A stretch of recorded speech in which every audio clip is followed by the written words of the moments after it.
Hello and welcome to this webinar delivered by the ISM Trust. I am Maria Visitiu and I'm Member Engagement and Events Officer at the ISM, and today I'm joined by double bassist and teacher Elizabeth Bradley, who would look at ways of teaching individual music lessons to students on the autism spectrum.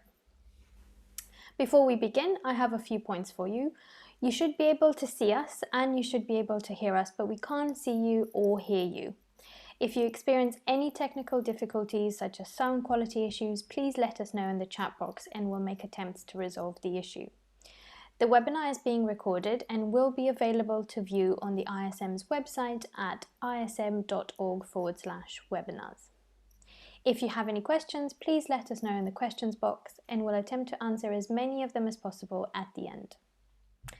Now, without further ado, I will hand over to Elizabeth for the presentation. I hope you enjoy. Hello and good afternoon. If there is one golden rule about working with children with autism, it is that there are no golden rules, except perhaps don't talk too much. And I'm actually about to talk for around 40 minutes. We're going to leave a really healthy 20 minutes at the end for your questions. It would really help me just to keep reminding yourself of your questions and keep them till the end. Thank you very much. That quote about golden rules is from a specialist piano teacher who works with students who have profound autism, and his name is Professor Adam Ockelford. Perhaps some of you have heard of him. The conversation around neurodiversity is opening up, and I'm really pleased to have had training from Adam in teaching specialist one-to-one music lessons for children with autism. I enjoyed it so much, in fact, I went on to take his postgraduate course, which is called Sounds of Intent, and it was about child development with a framework built around music. I am a double bass player and I love teaching all kinds of students to find the joy for themselves and seeing the creative power of making music. And who I am as a musician comes into teaching students with autism, and I found teaching them, it's really expanded who I am as a teacher and a musician.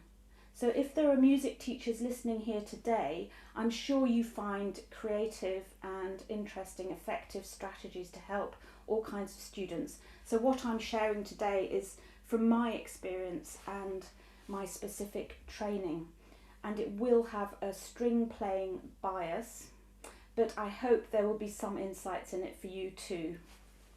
So the running of the webinar, I'm just going to share a screen.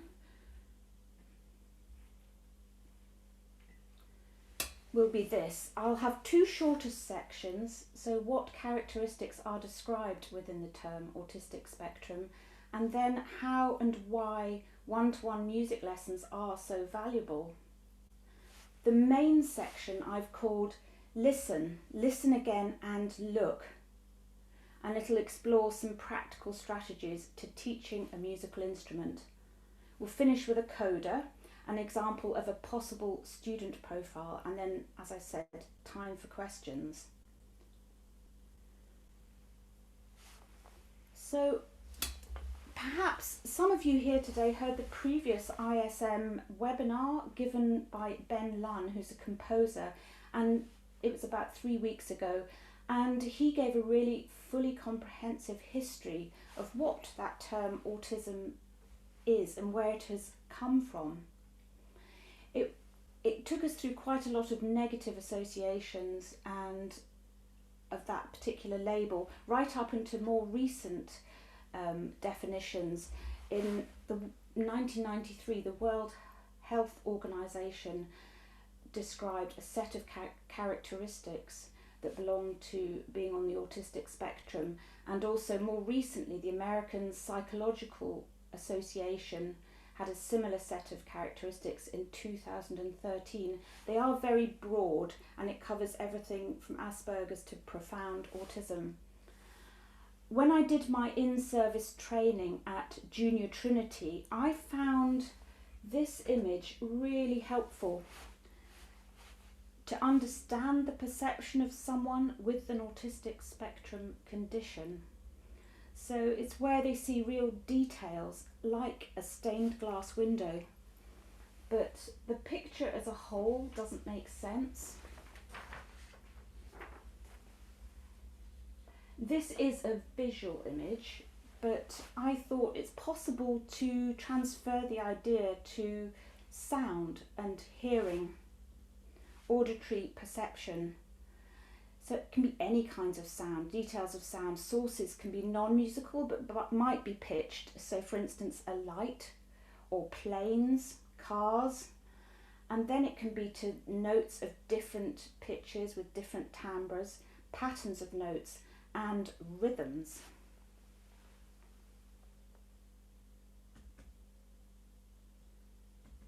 So the umbrella term autistic spectrum and the three broad characteristics. It can be qualitative impairment in social interaction, qualitative impairment in communication, restricted, repetitive and stereotyped behaviour, interests and activities. So looking at these in a bit more detail, the social interaction can mean a lack of eye contact or very limited facial expressions. It can mean failure to develop peer relationships, a lack of spontaneous seeking to share their enjoyment, interests or achievements with other people. Although when I was doing some training, I was sitting in a class of about 7 teenage boys who are autistic, and it was brilliant sitting there listening and noticing what was happening. And one boy tapped out this rhythm on his desk, which was then copied by his friend on the next desk. And they had this great conversation with the rhythms, tapping out rhythms. So that was definitely peer relationship going on. The impairment in communication. It can be stereotypical use of language, an understanding literally, so it could be like umbrella term. It's not literally an umbrella, it's a word we use to describe something else. Or echolalia, where you copy back, could just be the very last bit of a sentence to understand it. It can be a delay or lack of spoken language, impairment in initiating or sustaining a conversation, or lack of varied, spontaneous make-believe play. One of my students, I discovered after teaching him for a while, I discovered that he'd been mute when he was a very little boy. Slow development of language. He had a very good sense of pitch and he didn't like playing the wrong notes in our lessons. I taught him a blues scale, how to play a blues pits. And it's just this great moment when you leave a room and as you're coming back, you can hear your student just exploring wildly this lovely blues scale without being worried. Fantastic improvisation. So restricted, repetitive patterns of behaviour, interests and activities. Preoccupation in pattern of interest that's abnormal, intensity or focus. This can be seen as a very male characteristic. So having a real intense interest in a particular subject and knowing all the facts and details about it. But it is known now that females can also have this. They may be better at hiding it. So it can be stereotyped and repetitive motor mannerisms and preoccupation with parts of an object. So a label, is this useful? I would like to share an example from my own personal experience. Just before lockdown, about a year ago, my sister in her early 50s was actually diagnosed with autism. She suffered from extreme anxiety really since being a late teenager, and she found this diagnosis, knowing that there was a cause behind her anxiety, incredibly helpful. In her words, she actually said she felt as if the bricks of the wall were coming down at last. So she also knows, she's learnt that if she feels exhausted after personal interaction, she can just have a rest the next day. During my training at Junior Trinity, I was reading a description of characteristics of autism and I suddenly thought, gosh, that's an older member of my family.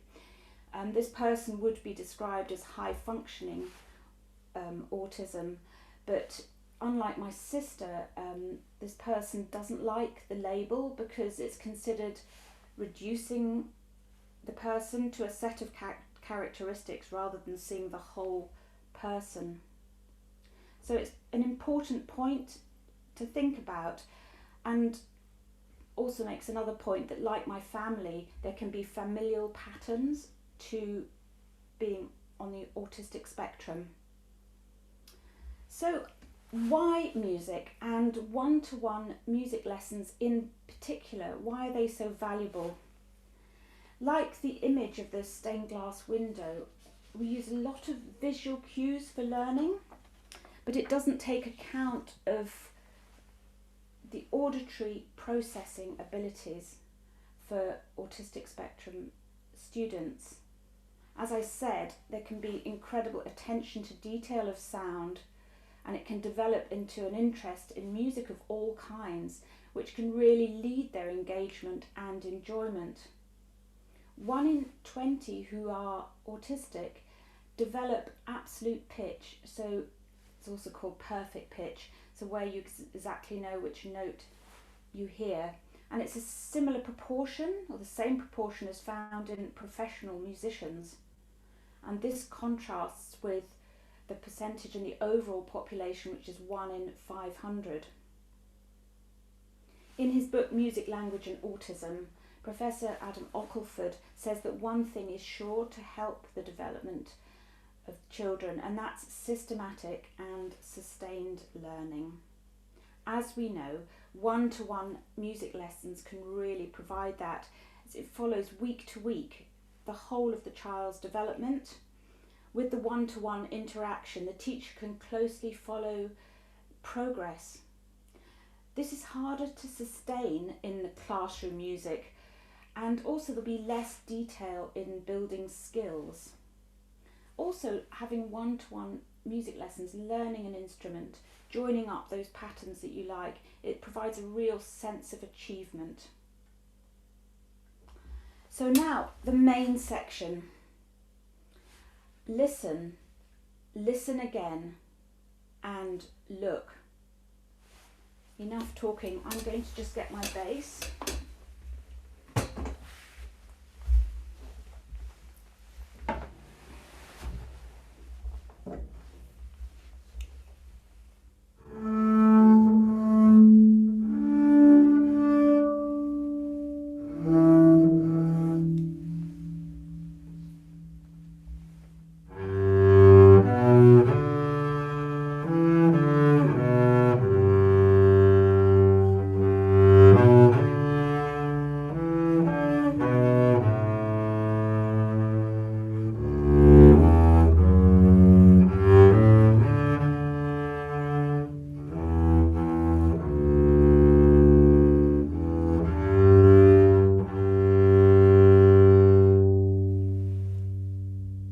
Music has the ability to draw us in a way that words don't really do that, can calm us, and even in a simple tune like that, there are interesting patterns to really involve us. It can also create expectation and interest.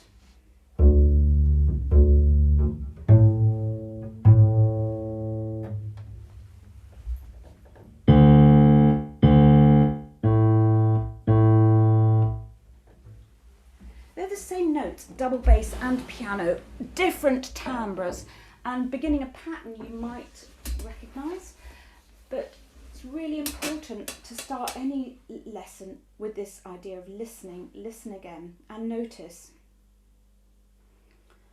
Really look to see how the student is. Are they excited? Perhaps they're rushing madly around the room, uncontrollable, or maybe they're avoiding your look, avoiding eye contact, and even on Zoom they could be hiding from the screen and the camera. These are both, the rushing around and the hiding, are signs of sensory overload, so it could be that there's just too much going on, too much information to take in. So it's important just to let them find themselves in that moment. So see how communicative they are with words, or maybe with music. They could maybe directly go to the instrument they're learning. Anything new can be exciting and unfamiliar, and a point of learning in any lesson can be especially stressful, particularly at the beginning. I saw the advert for this webinar, and it was a set of coloured bells. It's quite a classic image, and it could also just be a selection of objects that make really interesting sounds. It could also be easily found on a keyboard, which I have here in front of me, with all the notes just laid out.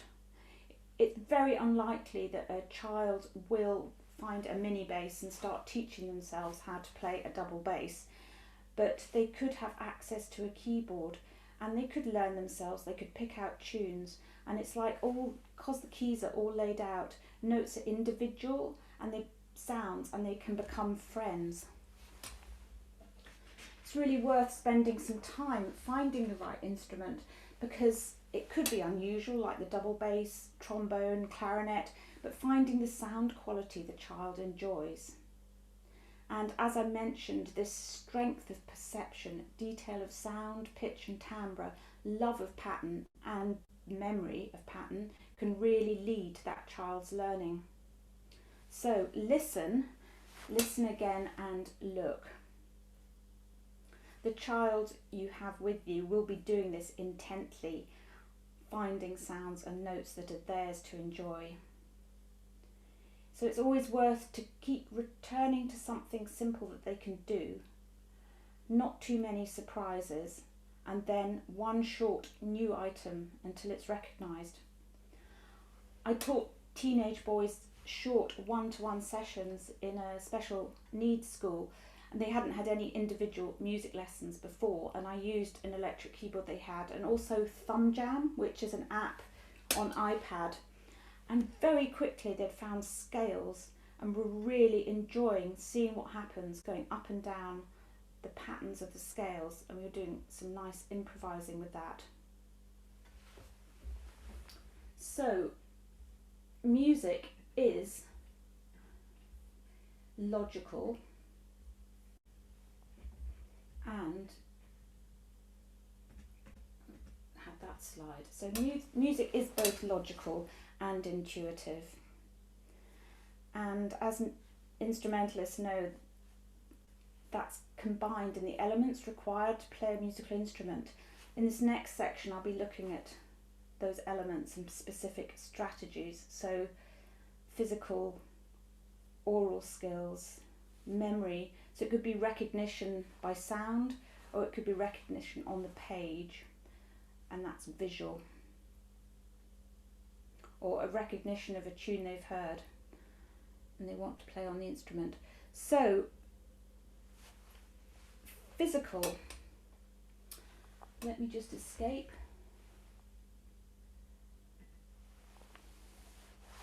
It's worth remembering that some children on the autistic spectrum have increased physical sensitivity, so even touching the keys on the piano can feel very sensitive. I have double bass students with hypermobility, which is where the muscles don't provide the strength, so they're, as it says, hypermobile, and I've been given this particular strategy to help build up strength, and it was given to me actually by a really fantastic bass soloist who herself said she was Asperger's. So it's clicking and flicking,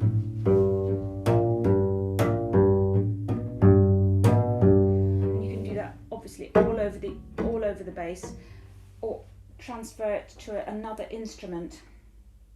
So I mentioned scales earlier. They're logical, but fingering patterns, you know, on the piano, on string instruments, you could play a scale with just one finger going up, and if you're led by your ear, that is totally possible.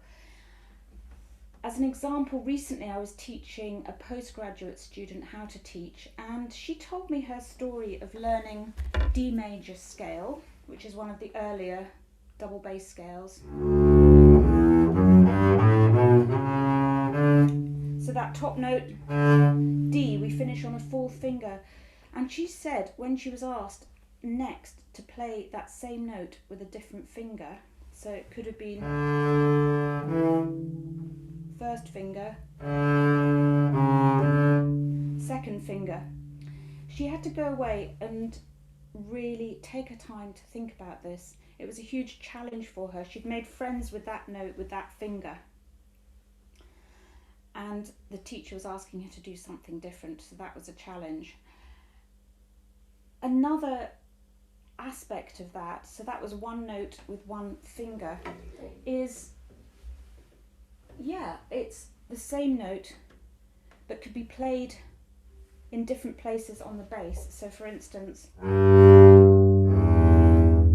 E-G, or G-E rather, there is higher up, just on the A string, or even on the low. A student who's orally led will be able to play those notes as if they're no more difficult or unusual. And obviously on the piano, that note at those notes at that pitch are in the same place. On a string instrument, we've got a huge variety of sounds.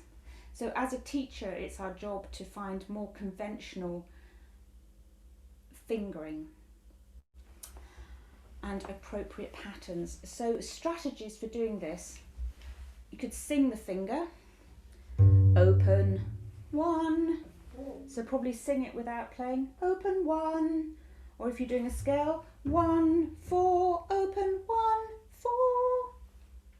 And then when they're familiar with that, they could put their fingers down, 1, 4, open 1, 4. And if they're happy with it, touch the finger, 1, 4, open 1, 4. But then of course, this is really supporting sensory processing. But there could be a change in finger. So for instance, going to one note higher, and then probably just start 2, 4, 2, semitone, minor, second, all those kind of things, 2, 4, 2, and then work up to it. So start with the first thing, sort of the new thing that you're doing, and then work up to it and back from it. It's also really helpful to have a recording if that's a new thing that they haven't experienced. Make a little short recording, video recording. Zoom lessons have been great for this because you can take a chunk and just record that tiny bit. Recently as well, I've found that intervals on a string instrument are really helpful. So for instance, Maria,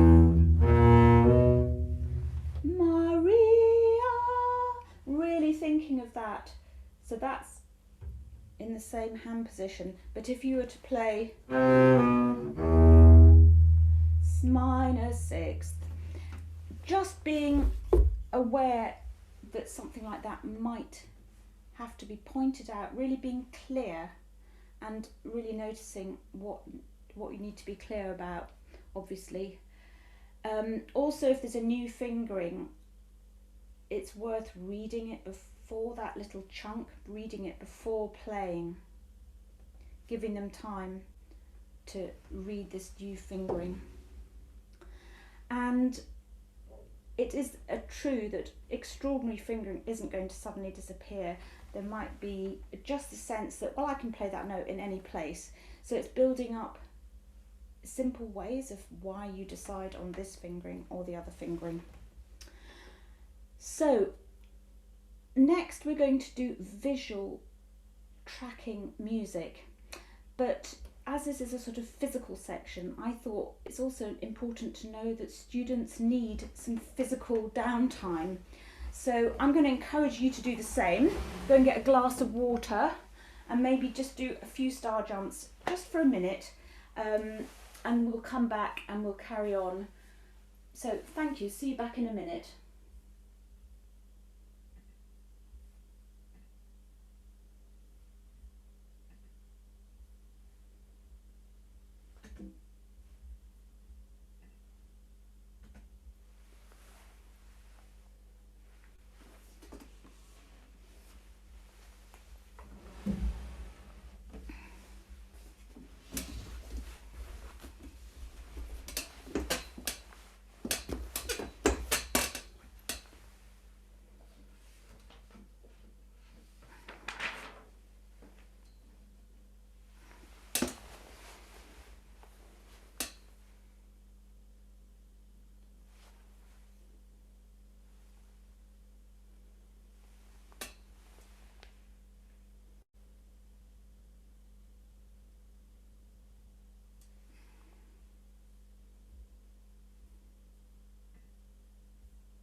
Hello again.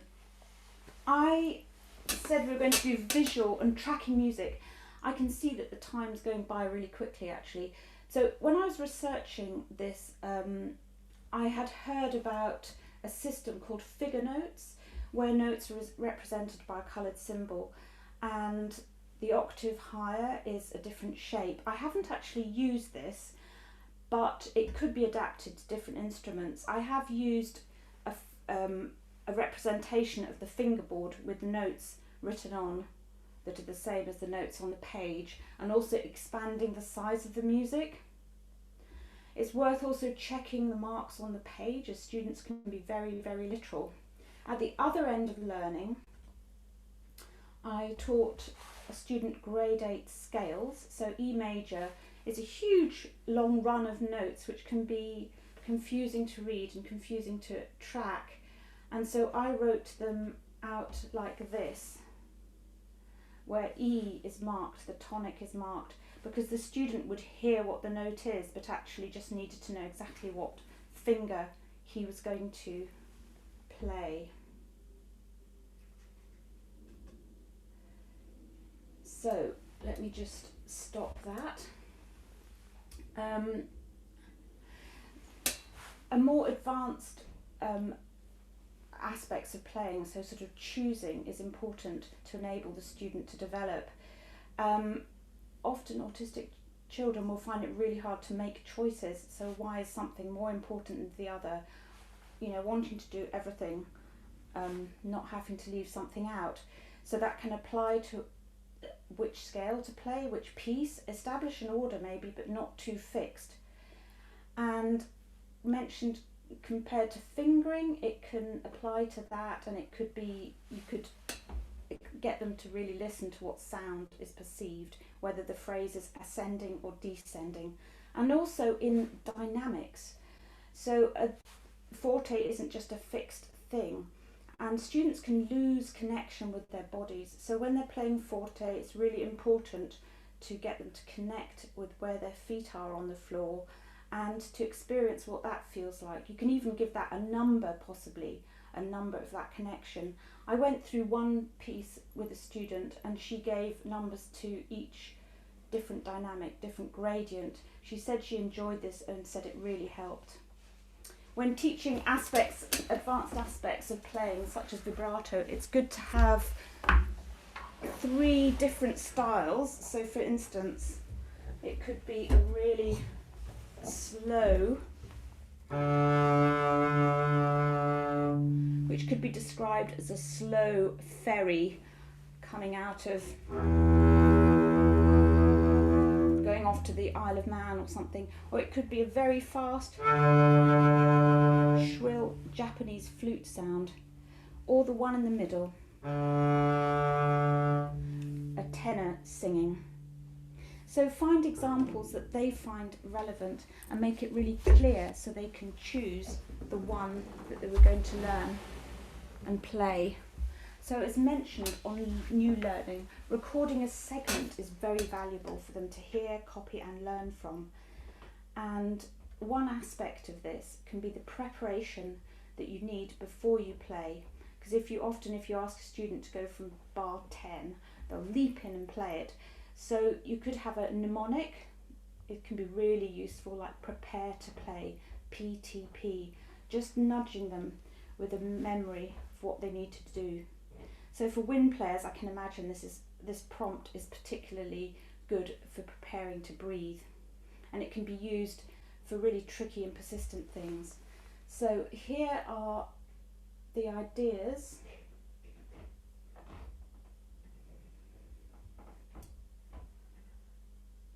In the summary, as a summary, so the physical aspects of playing: visual, memory,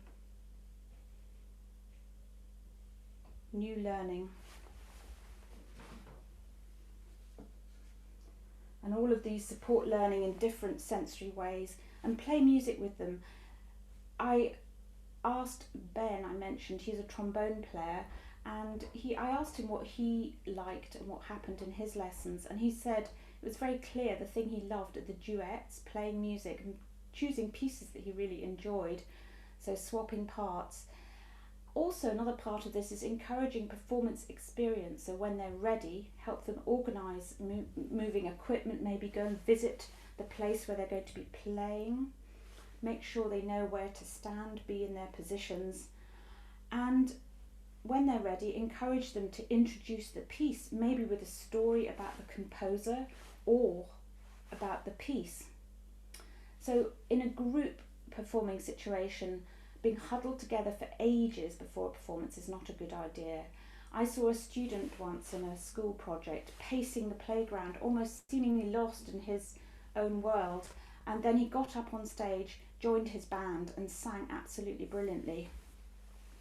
So, student profile. These are some elements that could make up the strengths and challenges of a student.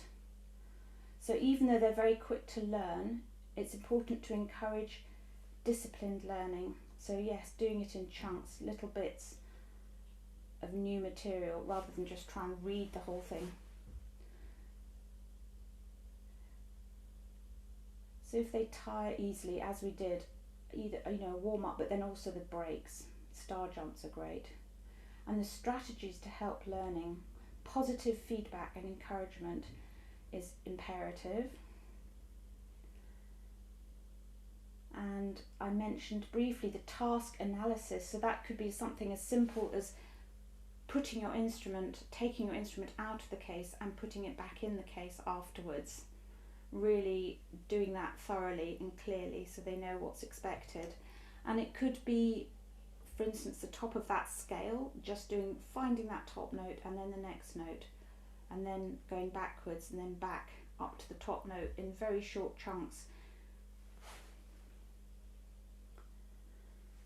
The visual and auditory processing, personal interaction, obviously this really comes into play in music lessons if they're easily distracted by sounds nearby, or if they like talking.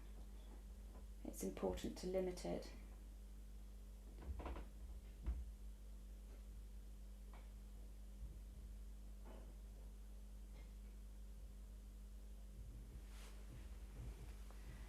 So it's certainly my experience from teaching both in special educational schools, here we go, stop, and mainstream settings, that learning, and especially systematic and sustained learning, is enjoyable to students, helping them with challenges and building on their strengths.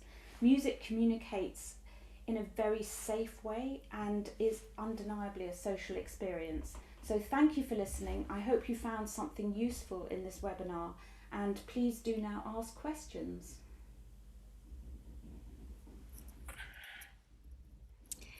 Thank you very much. That was really interesting. We do have a couple of questions, so if anyone else is wanting to ask any questions, please put them in the Q&A box or in the chat box. I can pick them up from either. Let me just get onto the first one. Someone is saying, I teach a group of 3 violinists together within a school setting, and one of the children is on the autistic spectrum. He often refuses to actually play and fully participate in the lesson, and instead will sit in the corner of the room and pick up a book and read, or on some of the days he will crouch under a table and stay there. I feel ill-equipped as to how to best include him. Do you feel he may be taking in some of the lesson content merely by just being in the room and hearing the music / seeing the others participating? Any tips or any help would be hugely appreciated. Thank you. Oh, that's such a good question, because I think that experience. For a start, don't feel guilty, but I would imagine there's a lot of information going in. If he's sitting with the viola, it looks like, yes. Sorry, yes. Yeah.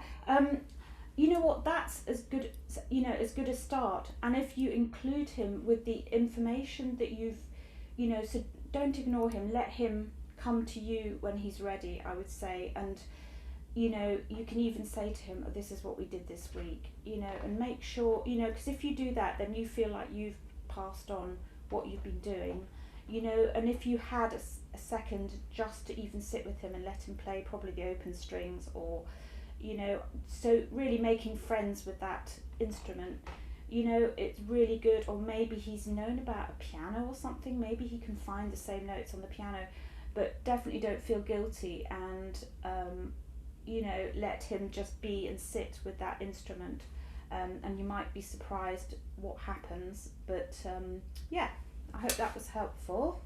Thank you. We have someone who's saying if you could actually display, please, the slide with the 3 characteristics associated with autistic spectrum. This is testing my I've got to go backwards. Yeah, so that was the first slide, that one. Sorry, it comes up. So that was the first slide, and then the next slide, I suppose I've got to get rid of my question and answer bit, do I? Maria, can you see the Q&A on there as well? No. No, oh good. No, it doesn't. It doesn't come up on the. Okay. It just comes up on our screens. And those are the aspects, the characteristics within those. Perfect. Thank you. Let's go on to some of the other questions. They're getting in lots of them. How long are one of your lessons? Do you feel a short lesson is better, or do you think they need more time to allow space for exploring, settling, etc.? So obviously it depends on the child, and I teach hour-long lessons for older students, so similar to young, but you could set up, if they've travelled a long way, it's probably a bit much to ask them to come for a short time, but I think there could be a lot within that lesson, so it could take time to get them to be happy and comfortable. With my students when I was in school, my lessons were 10 minutes, so just to show that there can be a big variety, and I think you just need to choose the right thing for the right setting and the child. So if they're very young, 10 minutes might be absolutely enough. Right. Okay. Super. Great. Okay. Let's see. What is the other one? Do you have any ideas about how to encourage play of ornaments? My student absolutely hates them. He has Asperger's and is advanced but young. He's 12 years old, preparing for a grade 6 piano.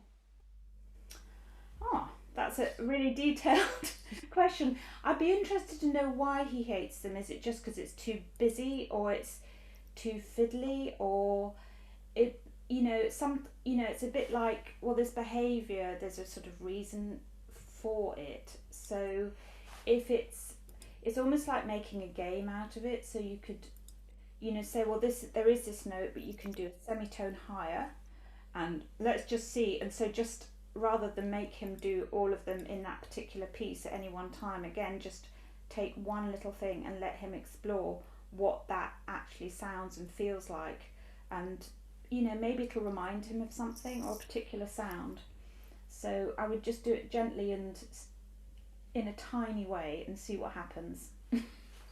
Great. Someone's asking about the slides. We've had a few questions about slides. So we'll have the recording available on the website, I think from tomorrow, or maybe from this evening. And I'll speak to Elizabeth afterwards. Maybe we can get the slides as a PDF so everyone can download it, if that would be helpful. I have to say that bit of this information, so this particular page is from the book that I mentioned, so Music, Language and Autism by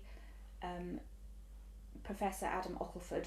It's the only one I've really used and read, and it's quite detailed, but it is really interesting. And he also talks about teaching exceptional, talented students. But I know there are also other books out there. Great. I have a teenage singing student with severe learning difficulties as well as autism. Do you have any guidance to help me maximize her engagement and enrichment? Ah, so singing such a sort of direct thing. I think what I said about, I mean, I haven't got all the answers. There might be people listening who are singing teachers, but for engagement, enrichment, I would probably say it's that thing of playing with. So if you can play the piano with them or keep something simple, maybe you could.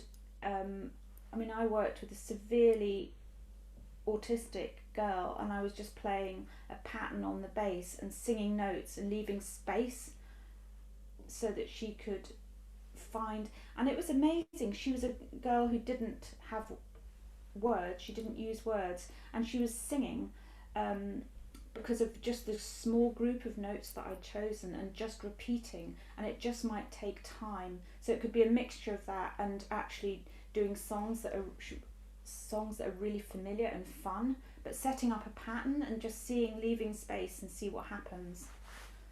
Sure. Thank you very much for getting so many questions, so that is great. Let's see, there's someone else asking, how do you recommend starting the first lesson with a new child who's on the autistic spectrum? So I suppose the only experience I've got is this, when I went into a school and I did one-to-one lessons. So that thing of finding the instrument, I think that's really important. So that was with teenage boys who'd be familiar with kind of keyboards, but they wouldn't have necessarily. So sometimes it's just exploring, or if they'll let you, playing a pattern and just see what happens. So, make a game of it. And so it's that kind of, so that's probably why I mentioned the keyboard's kind of the obvious thing. I don't know if that helps. The thumb jam was the other thing that I mentioned for older children as well who use iPads. It's got an amazing collection of sounds. With a really young child, I've worked with a child who's probably about 5 years old, and it was literally enough for her just to get comfortable with the sound. I was playing a drum really simply and just a tiny bit of singing, and actually that was plenty, and she calmed down, but it really can take quite a lot of time. So that would be another approach for a much younger child. Perfect. Quite similarly, someone's asking for suggestions of songs or websites that contain some useful material. If you have any suggestions for that. Yes, there was one. Maybe it's possible for the ISM to put up something. I don't. I did have. I think Ben recommended a particular one, so maybe that's information for afterwards. I'm sorry, I haven't got it with me. No, that's all right. We can put together some useful links afterwards, and we can. One from someone I remember from my college days, the Royal Northern College of Music. Yes. Lovely. And actually, an interesting question about the fact that she's got a student who hasn't spoken to her, and should she bother asking him questions? I think, sometimes they're communicating a lot without words and just don't want to use words, and so I'd be interested to know if that core strength and slumps, I think that's definitely the prompting. It's like a rule before he starts. So the wobbly fingers as well. So I think keep doing that and just concentrate on the music, and even sometimes saying hello with the notes. So hello, I know it's really simple, but even with a student who can play a lot more than that, there's something really great about playing something simple that's got some words to it. I hope that helps. Thank you. I think we had a few kind of suggestions from people watching. So someone saying regarding the ornaments, can be easier, more logical if they have a rhythm. That could be a good way of teaching them. And also about the singing one, let me just see, I might have just lost it now. I'm a singing teacher but have 3 family members on the spectrum. I recommend finding out what your students' special interests are and choosing repertoire that might relate to that interest. From the pieces, you can then expand to talk about the musical features within that piece, key, scale, rhythmic, dynamics, etc. So thank you very much for all your suggestions. We're all kind of contributing from all our fields of expertise here. Let's see. Do you give students opportunity to improvise music imitating an interest of theirs? So for example, someone has a 6-year-old who loves unicorns. Well, I think, yeah, I think when I said about creative, learning and music at the beginning, Mm. um, yes. I mean, I haven't ever improvised a unicorn, but there's no reason. It's interesting because I was thinking as well of that thing of playing music. So when I went into school and there was a piece they loved, so it was from Moana, and then I tried to do it with my double bass and just singing to them, and it's just not the same. So sometimes there can be real resistance to hearing something familiar, but it's not the same as they heard on the screen. So just that pointing that out, and sometimes that's an aspect of being in a group as well, so you would have more time to explore that if it was an individual lesson. Someone's asking a very interesting questions about exam boards. So have any of your autistic pupils taken any formal music examinations? How did they cope with that? Was that difficult? And also, were the exam boards accommodating? It's a really good question as well, and obviously I said autism is a spectrum, so yes, I've got a student who's taken grade 8 and did brilliantly, and those scales, the grade 8 scales that I wrote every single one out, and the arpeggio, he got the highest mark he'd ever got for any scales. But he's probably Asperger's, or probably, I don't know, but whatever the label is. But actually that's also familiar. It's just really important that he's familiar with what an exam is, so it can be really challenging. And in fact, Adam Ockleford I mentioned, because he's passionate about people being able to access and be recognised for their achievements. So he's starting a Sounds of Intent exam syllabus, which I think is coming out in September this year with Trinity Board. So that could be a real opportunity for more profound autistic children to be able to do, where they actually recognise what the difficulties are, not just the playing, but the other aspects of it. Mm-hmm. Thank you. I have someone here who says, I have a young student who is autistic but talks a lot in their lesson, so quite the opposite. Do you have any tips on how to get them to stop talking in a nice way? He can become very upset if he isn't able to finish his story, but it can cause the lesson to be wasted. I've witnessed his class teachers telling him off and moving him away from me to stop him chatting, but he becomes emotional and it seems cruel. Yeah, so I think, funnily enough, I've had a student like this as well, and actually just saying, that's really interesting. We're going to talk about this for 1 minute, and then we're going to do some playing. Really nicely say, you've got 1 minute, really interesting. Tell me about this for 1 minute. And of course, it is interesting because it's something they love. So that, or maybe it could be 2 minutes. But be quite clear about it again. Yeah. Make the time frame really clear. Someone's got some suggestions about the pupil who's not willing to kind of communicate verbally, saying they might be willing to communicate visually. So maybe if there's a whiteboard or piece of paper or anything that they can draw on, maybe that will encourage them to open up in a different way. Again, we have some suggestions about singing, teaching. I used to teach a quite severely autistic boy. It was in year 9 when he started, and he loved Disney movies. Who doesn't? We stuck with Disney songs for a long time, and it was really helpful to work with words and music that were already familiar to him. A major aim for the year was to encourage him to speak in sentences of 5 words or more, and of course the words to these songs did that. This really helped him to extend his language use as well. So again, thank you very much for all the suggestions. C, do you have any advice for settling a student at the start of a lesson if they are rushing around or hiding? They're thinking about an autistic 80-year-old. I know it can be really, really tricky. It's probably easier in a smaller room, because if you're in a really big room, I know I've had that experience in a sports hall when I was doing a music project, and actually that's really difficult, partly because it's just quite overwhelming for them to be in that huge space. So it's easier if it's kind of smaller space, and it's a kind of almost, you can see how they are if they're happy, even though they're kind of, just acknowledge their excitement, and you could do something really simple and play to them and say, this is what we're going to do today, and just let them be drawn in. So just I would say keep it really simple and kind of repeat something so that they can know what is going to happen, so there's no huge surprises or anything like that, and just, it's the excitement of coming and moving and making that journey to the place of the music room is probably going to be a huge stimulus for being overloaded anyway. So Mm-hmm. I hope that helps a bit. Thank you.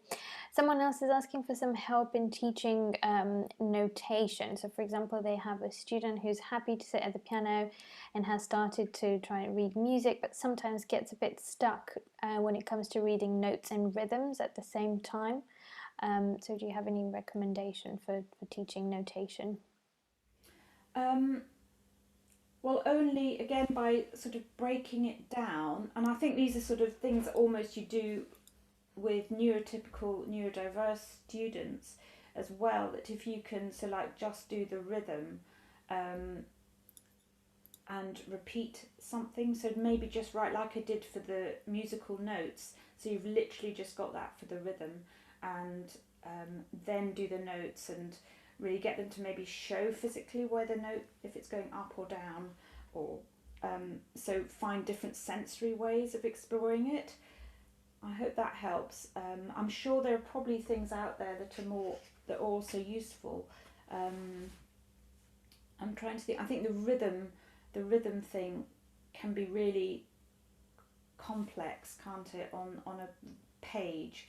And so I think actually doing that separately and then adding the notes, or maybe just one of the notes with the rhythm, something like that. Someone mentioned that figure notes, which you've mentioned in the presentation, that it really works and it's fantastic. So maybe that's one to check out. It's called figure notes. Okay. We have someone saying, have you ever encountered kind of a parent being a bit reluctant to accept the idea that their child is autistic and they're not giving it enough help? Do you have any ideas about how to deal with that? They've been teaching him for 6 years, but yeah, it turns out that it looks like they're struggling with the parents accepting that he might be on the spectrum. So it would be, I would also wonder if at school they've had that acknowledged. I wonder if it is, generally acknowledged, and it's this thing of labels and actually what it actually means, because there's so much diversity even on that Mm. label. So yeah, difficult to get. I just wonder if maybe one of the parents. So I didn't mention in the webinar that the position that parents can play in this, because obviously they can be a massive support, and partly in organisation and everything, and that's probably more common than the not wanting to acknowledge it. But I would wonder if the school is aware of it as well, so that it's, and quite often people find out because they're finding out about the difficulties that their child's having. They find out that actually there's a family pattern to it. So I think probably starting with the things that are really strong in the child and things that are challenging, and maybe balancing it up like that could be a good way of talking about it. Okay, thank you.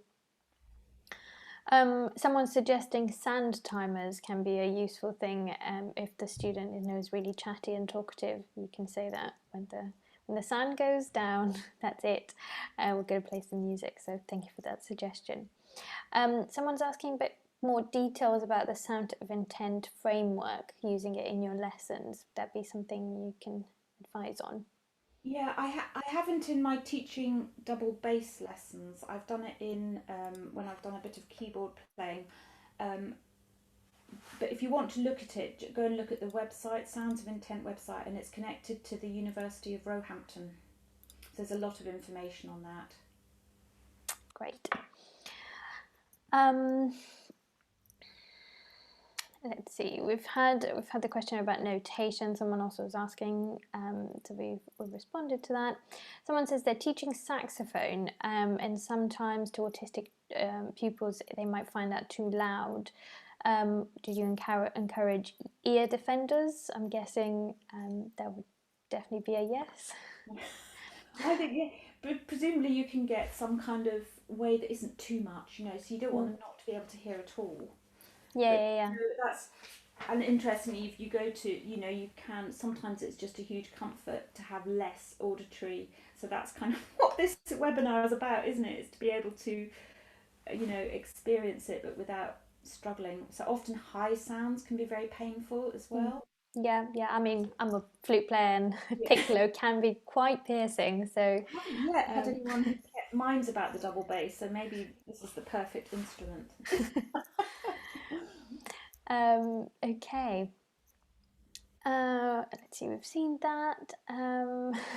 Sorry, there's so many questions. You can see one from If you are if you're in a workshop group of autistic children who are allowed to choose an instrument to improvise with, and you return the following week to do similar workshops, should you encourage them to change sounds or instruments, or let them stick every week with the same?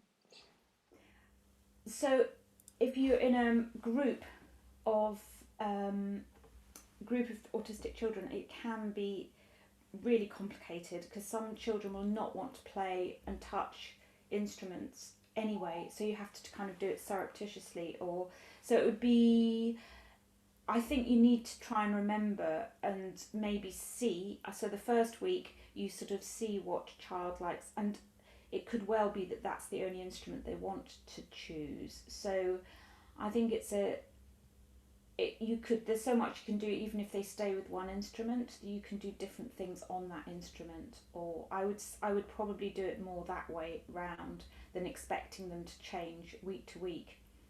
Mm. And actually you could make that a real feature of their learning, is finding the same instrument and finding the sounds and listening to the different sounds. That could be a feature of it.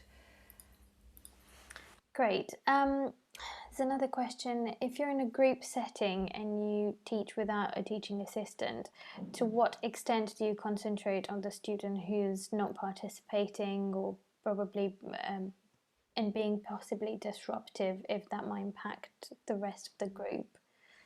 And that is really, maybe, you know, that is a really complicated and question.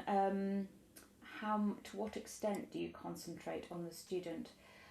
You know, I would probably hope that they can sit to one side and they will be listening and taking in. I mean, in a school setting, it's not uncommon that a child will be taken off just to kind of calm down or to have their own space because they're literally just overloaded. So you could ask if the child wants to stay, or if they, you know, it's a really tricky one. And you know, I think finding a teaching assistant is also really a much better answer. Right, great. Someone's actually asking if you could demo the physical flicking exercise again. Yeah, so it was just clicking your finger down.